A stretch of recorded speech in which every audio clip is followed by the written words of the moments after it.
नमस्कार विद्यार्थी मित्रांनो, आपण प्लुरलिस्ट थिअरी ऑफ स्टेट बघणार आहोत. प्लुरलिस्ट थिअरी ही जी कन्सेप्ट आहे बघा, हिच्यामध्ये एक बेसिक जो कन्सेप्ट आहे तो म्हणजे काय की पॉवर आणि सोव्हरेनिटी, म्हणजे जी सत्ता आहे आणि जे सार्वभौमत्व आहे हे ॲब्सोल्यूट नसणार आहे बघा.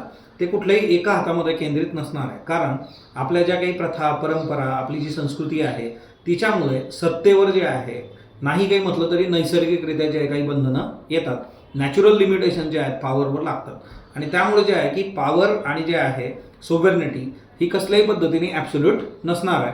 आता याच्यासाठी केसी हसावचा जर आपण विचार केला तर त्यांनी सांगितलं की कसल्याही पद्धतीने जे आहे की एक कुठलाही सिंगल सोर्स नसेल जो ऑथॉरिटीचा आहे, म्हणजे त्या राष्ट्रामधली कुठलीही जी काही सगळी सत्ता आहे ती एका हातात केंद्रित होणार नाही. जर असं झालं तर त्या केसमध्ये काय होतं, मग पुतीनचा जन्म होतो. वेगवेगळे जे आहेत नॉर्थ कोरियासारखं जे आहे बघा, किंग जॉन उन तुम्हाला बघायला मिळतो. सो त्या केसमध्ये जे आहे की ऑथॉरिटी एका हातात नसणार आहे. ही सिस्टीम जी आहे एक युनिफाईड सिस्टीम ऑफ लॉ नसते.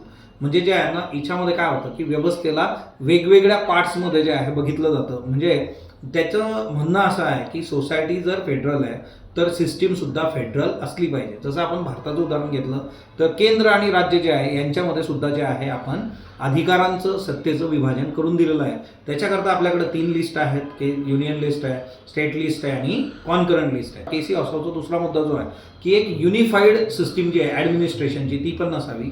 तिच्यामध्ये तुम्हाला जे आहे डिसेंट्रलायझेशन असलं पाहिजे. सायमल्टेनियसली एक जनरलायझेशन ऑफ पॉलिटिकल विलला पण ते नाकारतात बघा. सो बहुत्व जे आहे, मेजॉरिटी जे आहे त्याचा विचार इथं झाला पाहिजे, न की कुठल्या एका हातामध्ये गेलं पाहिजे. जसं लॉर्ड ॲक्टननी म्हटलेलं आहे, power corrupts and absolute power corrupts absolutely. म्हणून प्लुरलिस्ट थिअरी महत्त्वाची ठरते.